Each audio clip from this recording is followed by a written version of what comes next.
Welcome to the Slop Temple. We pray this video helps. You begin by confirming the basics: power lights and online LEDs on your Xfinity gateway. If you see problems, unplug the gateway for 30 seconds. This forces a clean reboot. Plug the modem or gateway back in first, then wait for full sync. Once done, connect a laptop with an Ethernet cable directly to the modem to verify your ISP signal. This separates Wi-Fi issues from service interruptions. Make sure to note any error lights so you know whether to continue with local fixes.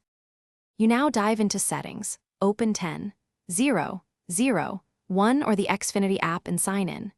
Change the wireless channel if neighbors crowd your band. Pick a less congested channel for 4 GHz and set 5 GHz to 80 MHz for throughput. Rename SSID temporarily to force devices to reconnect and ensure automatic firmware updates are enabled. Outdated firmware often causes instability. Once done, save changes and reboot the gateway so new settings take effect and devices can re-establish. Finish by rebooting your phones, laptops, and smart devices.